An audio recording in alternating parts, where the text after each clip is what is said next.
Bien, mesdames, messieurs, nous accueillons Madame Hélène Daftian-Valk, qui est psychologue clinicienne, docteur en psychologie, et qui va tenter de répondre à la question suivante. Comment soutenir les enfants d'un parent atteint de troubles bipolaires? Chère Madame, vous avez la parole. Bonjour, merci.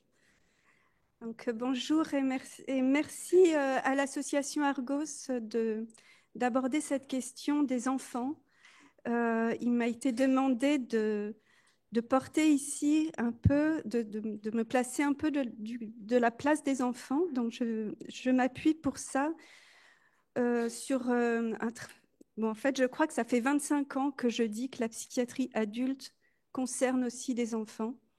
Surtout une psychiatrie ambulatoire qui fait que le domicile familial, le domicile du patient est aussi le domicile d'une famille et que dans cette famille, il peut y avoir des petits, des enfants, des adolescents euh, qui sont présents et qui sont témoins des symptômes de leurs parents.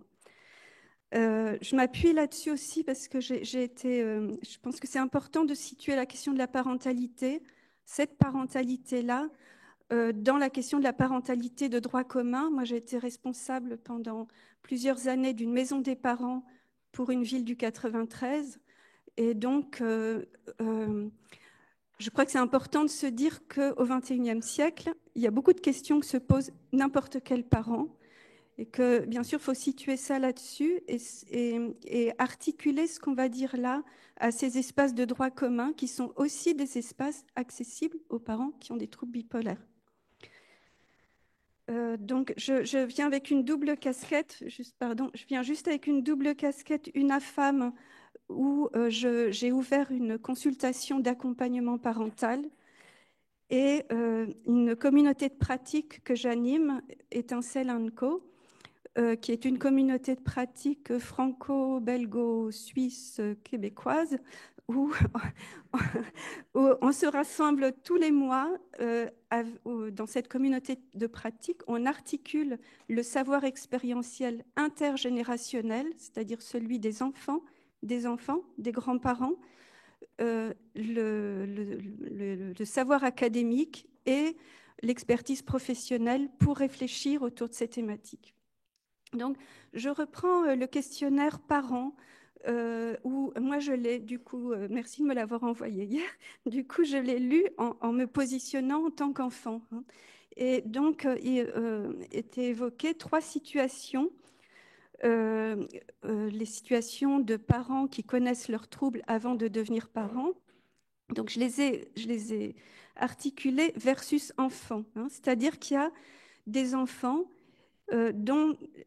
qui sont l'enfant d'un parent qui connaît sa maladie avant de lui donner naissance. Hein. Donc là, ça représentait à peu près 20 à 24%.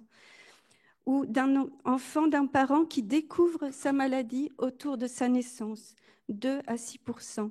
Et je dirais que sur ces deux situations-là, le psycho, notamment ce matin, apporte des réponses euh, très construites. Moi, je vais vous parler plutôt de l'enfant qui est témoin de l'émergence des troubles chez son parent en même temps que lui hein, et que le reste de la famille. Et là, ça représente quand même, dans l'enquête sur le groupe parent, 71 à 77% des situations. Et là, je trouve que c'est quelque chose de très préoccupant, c'est-à-dire qu'on est sur des situations qui sortent du champ médical, puisque c'est bien avant l'accès aux, aux soins. C'est-à-dire que autant les deux premières situations, l'enfant va être devant un fait qui est connu de ses parents, connu des adultes, autant dans cette situation-là, l'enfant est devant une transformation. Et ça, ça va être très particulièrement troublant pour lui. Alors, je pouvais passer à la... alors, je suis obligée d'aller vite parce que j'ai qu'un quart d'heure, donc je tasse un peu. Hein, mais ça me paraît important de dire, voilà, les besoins, comment on peut imaginer les besoins de l'enfant suivant ses stades de développement hein, et comment suivant là où il en est de son développement, les questions vont se poser pour lui. Alors, je vais aller vite sur les tout petits, hein, les 0-6 ans. Alors, déjà, vous voyez que ces étapes montrent bien que quand on s'engage dans un parcours de parentalité, on s'engage dans du temps long, hein, puisqu'on va de la grande dépendance totale de l'enfant à l'adulte à son émancipation. Hein. Donc là, je vais de 0 à l'âge adulte. Et donc, chez les petits, âge de vulnérabilité et de dépendance à l'adulte, il y a bien sûr la question de la fragilité des attachements. Hein, quand on a son parent qui euh, euh, peut être présent, moins présent, présent psychiquement, moins présent psychiquement. Euh, et bien sûr, toute la question des angoisses de séparation, la difficulté de l'enfant dans ces âges-là à différencier ce qu'il ressent de ce que ressent son proche. Je pense à un grand-père qui était venu me voir avec son petit-fils de 4 ans qui faisait des énormes cauchemars et il était persuadé que ces cauchemars, c'était la même chose que les épisodes maniaques de son papa. Donc il y a des choses, il y a de la pédagogie à amener aux enfants. 7-11 ans, c'est l'âge des apprentissages. Et là, les enfants, ils sont devant, ils sont très perplexes de voir leurs parents vulnérables. Ça, c'est compliqué pour un enfant. Une grande confusion des émotions, un sentiment d'insécurité et parfois une difficulté à entrer dans les apprentissages. Donc, je pense que vous voyez sur ces questions-là, évidemment, moi, je me décale un peu des approches médicales. Je suis plus sur des approches éducatives et je me place aussi à hauteur d'enfant. Pour les 12-18 ans, les adolescents, c'est l'âge de la transformation et de la construction identitaire. Et bien évidemment, l'étrangeté de l'adolescence entre en miroir avec l'étrangeté de la maladie. Il y a beaucoup de questionnements sur est-ce que, évidemment, sur sa propre santé, et où est-ce que je vais poser ces questionnements sans faire mal à mon parent, un grand ressenti de stigmatisation et un risque de décrochage scolaire. Je crois qu'il faut être très attentif aux questions d'égalité des chances. À 19-25 ans, c'est l'âge de l'émancipation et du projet pour soi. Et là, j'ai reçu beaucoup de jeunes sur cette période-là. C'est difficile de s'émanciper de son parent quand on est aussi son aidant. Donc ça pose vraiment pour ces jeunes-là des conflits de loyauté importants, des freins intériorisés à l'émancipation et le risque de perte de chance sur leur propre avenir. Donc c'est des moments qu'il faut soutenir. Là, je me place vraiment du côté des enfants. Et ces questionnements, bien sûr, qui vont se réveiller à l'âge adulte, on l'a dit ce matin, sur les questions de grossesse et de désir d'enfant, qui réactivent, bien sûr, des questionnements qu'ils ont eus, notamment adolescents. Alors, les enfants, ils se...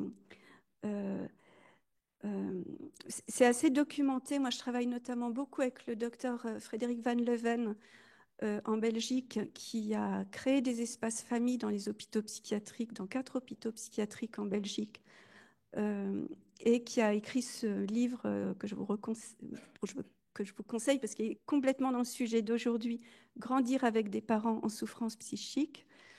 Eh bien, dans les travaux qu'on mène ensemble, un des modes d'adaptation des enfants, c'est vraiment la parentification, c'est-à-dire le besoin qu'a l'enfant de consoler son parent. Les enfants, ils vont mettre parfois beaucoup d'énergie à consoler leurs parents, euh, à, à se soucier de lui, à chercher à lui faire du bien, parfois à croire qu'il est tout seul à pouvoir faire du bien à son parent. Et c'est ce qu'on appelle, c'est ce que le thérapeute familial Bozengeri Naji a appelé la parentification.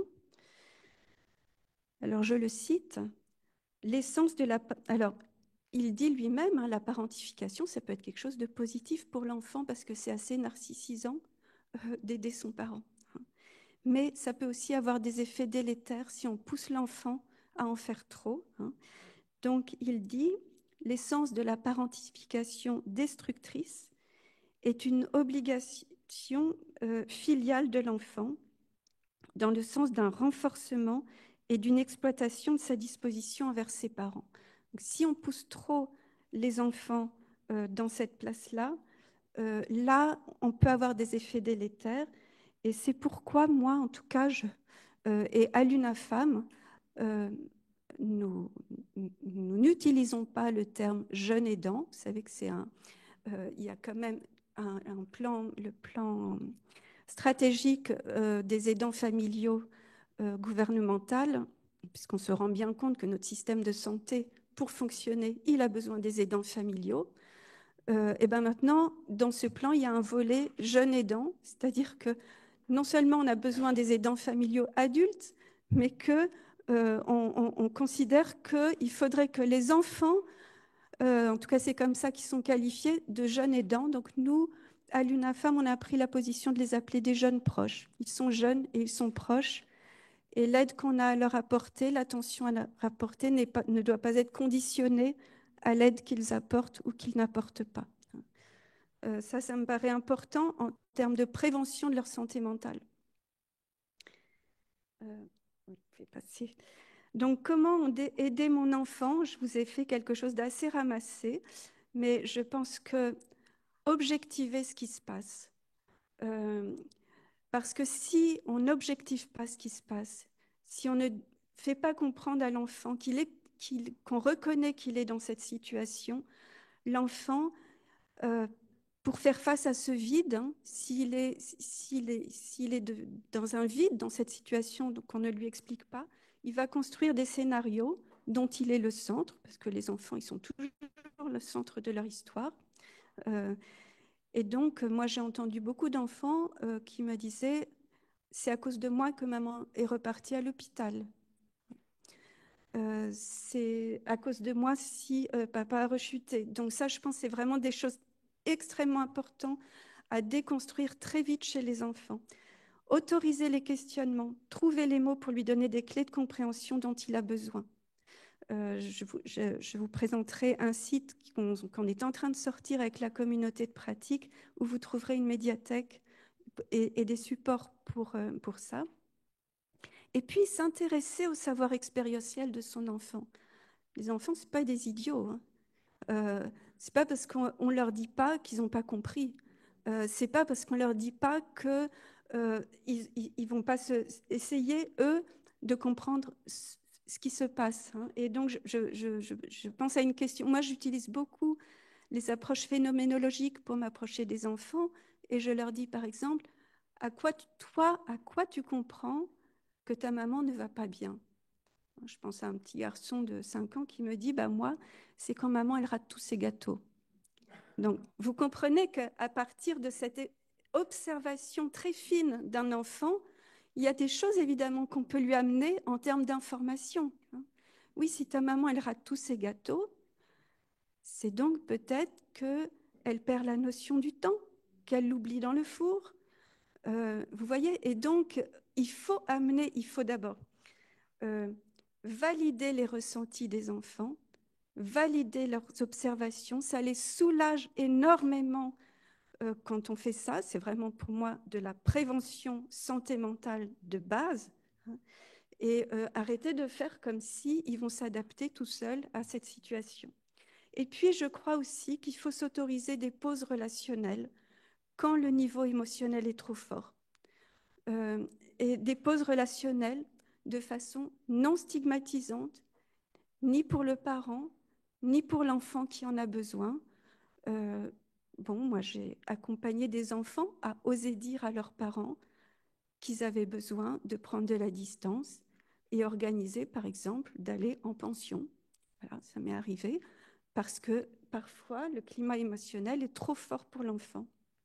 Et puis, lui signifier qu'il a des limites et être attentif à son âge. Donc là, dans le site qu'on est en train de sortir, vous trouverez, on a fait un petit baromètre du jeune proche. Vous savez, comme il existe euh, le violentomètre, par exemple, ou l'édentomètre. Ben, nous, on a fait un petit baromètre pour vous aider en tant que parent à dire à votre enfant, là, c'est pas ta place. Là, il faut qu'on trouve une aide pour toi. Donc, et en tant que parent, comment aider mon enfant? Ben, je dirais aussi en acceptant d'être aidé sur les questions éducatives. Donc, là, c'est la diapo d'après. Et donc, c'est notamment ce que je fais dans cette consultation d'accompagnement parental qu'on a ouvert à l'UNAFAM, qui est vraiment destinée aux parents, eux-mêmes concernés par une difficulté de santé mentale, mais aussi à celui qui partage avec lui l'autorité parentale, c'est-à-dire aux conjoints et parfois aux ex-conjoints. Comment on fait quand on a son enfant en garde alternée avec un parent dont on n'est pas sûr qu'il prend son traitement, dont on n'est pas sûr, voilà, hein, comment on fait quand on n'a plus comme interlocuteur les soignants et pourtant il y a l'enfant qui est entre les deux. Donc moi, là, je ne reçois pas un patient qui a des enfants.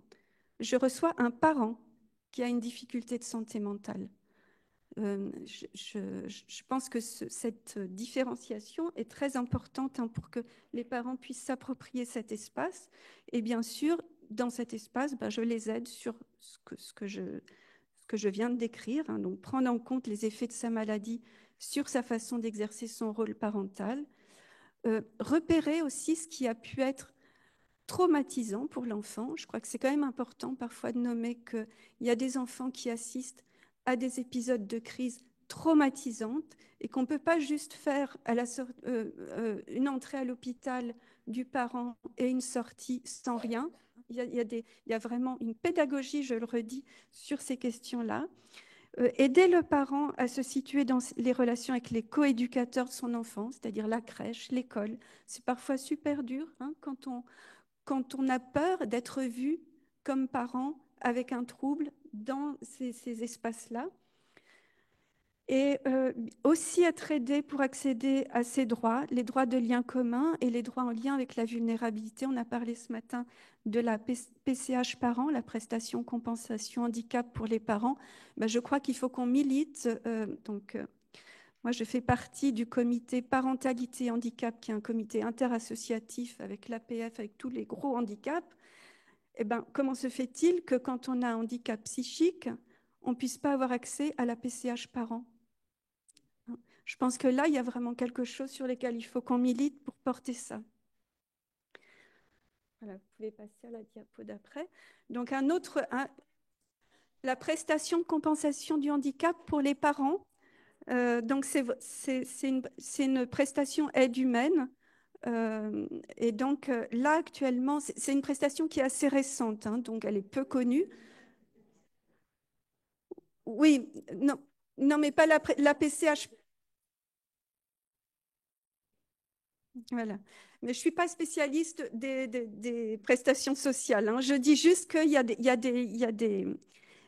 je pense qu'il y a des choses à défendre pour que les parents soient soutenus dans l'éducation des enfants. Alors, je vous parle aussi du GPS parent. Voilà, c'est un outil que j'ai créé, que j'ai poussé en tout cas, enfin que j'ai créé, je veux dire, parce que quand est sorti le GPS prévention et soins, il y avait donc la première version, hein, il a été corrigé depuis, mais il y avait cette phrase, si je suis hospitalisée, qu'est-ce que je peux demander à ma personne de confiance? Eh bien, mes factures, mon frigo, mes plantes vertes, mon chien, 3 petits points. Je vous assure que c'était ça qui était écrit. Pour moi, ça m'a fait bondir, hein. Donc, si je suis hospitalisée, eh bien évidemment,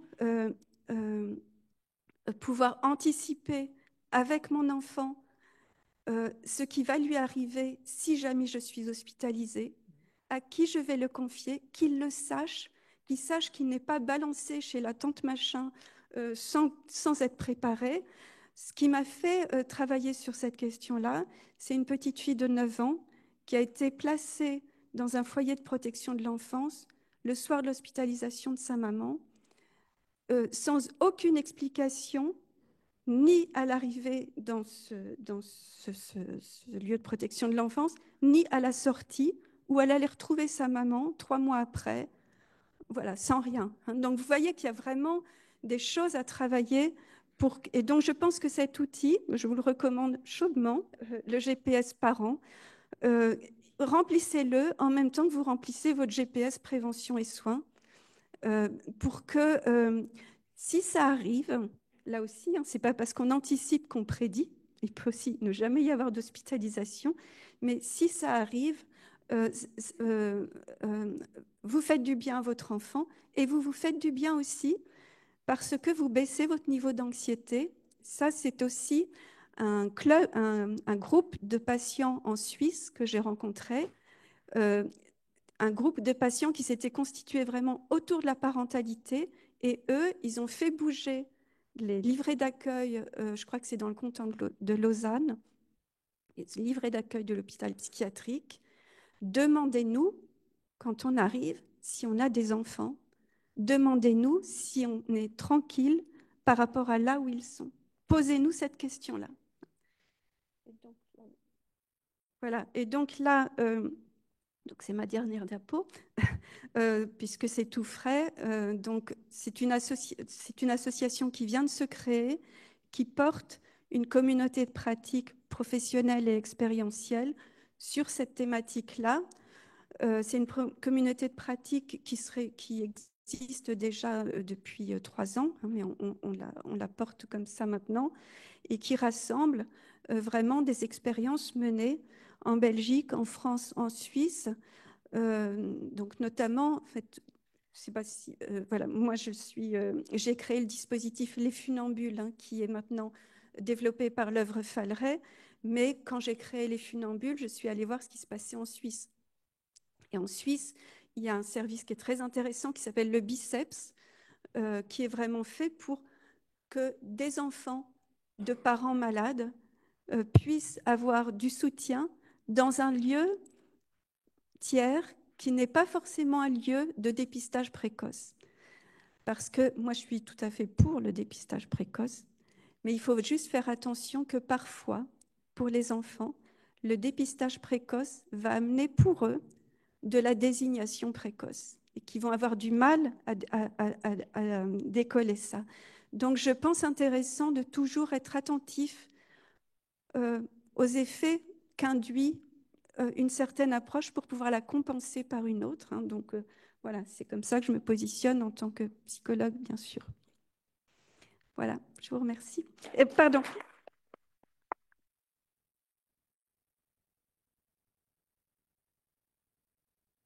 J'ai juste oublié de vous dire, donc le site ressources, là, vous pouvez y aller à partir d'aujourd'hui. Donc, je suis contente de l'avoir fini pour aujourd'hui, mais vous y trouverez dessus notamment le GPS, mais aussi des expériences menées enfin, voilà, c'est vraiment quelque chose qu'on a construit avec notre expérience professionnelle sur ces sujets-là et pour la mettre à disposition des parents.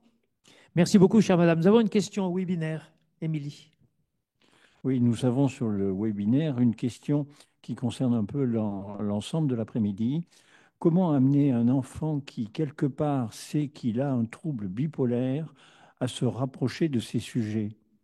Et il y a une deuxième sous-question, sans qu'il le vive, non, pardon, sans qu'il le vive comme une marque de handicap. Et je disais qu'il y avait une sous-question, la valorisation d'une telle approche passe-t-elle mieux par un soignant ou une personne proche?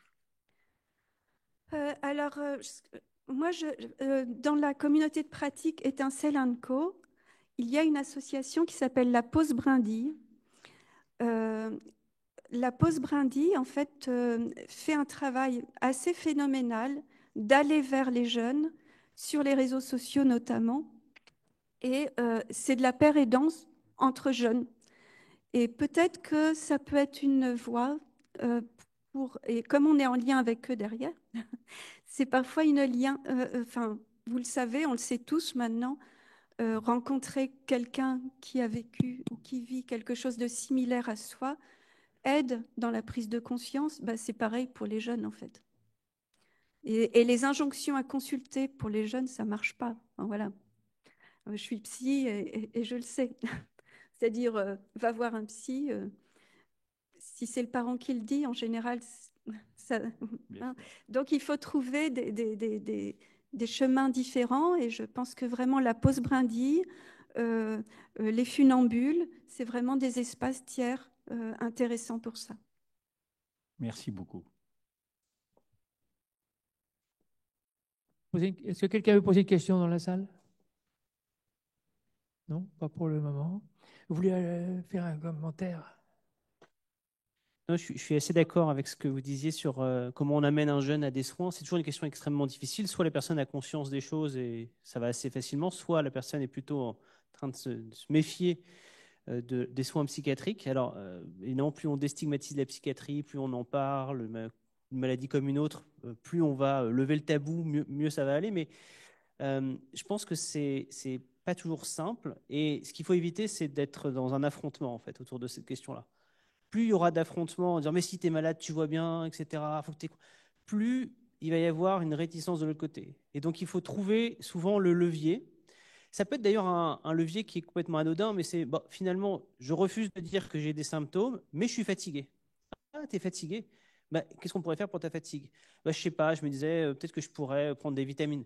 D'accord, mais alors peut-être que du coup, si tu veux prendre des vitamines, il faut que tu ailles voir ton généraliste, par exemple. Le généraliste, c'est un peu neutre, c'est pas le psychiatre tout de suite, vous voyez. C'est trouver des fois des subterfuges un petit peu pour amener la personne vers des soins. C'est pas simple, hein. Vraiment, c'est pas simple. On pourrait, je pense, y passer des heures à essayer de discuter la meilleure stratégie. Mais ce qu'il faut éviter, c'est l'agressivité de part et d'autre, parce que ça va encore plus braquer les gens contre les soins. Merci monsieur, merci madame.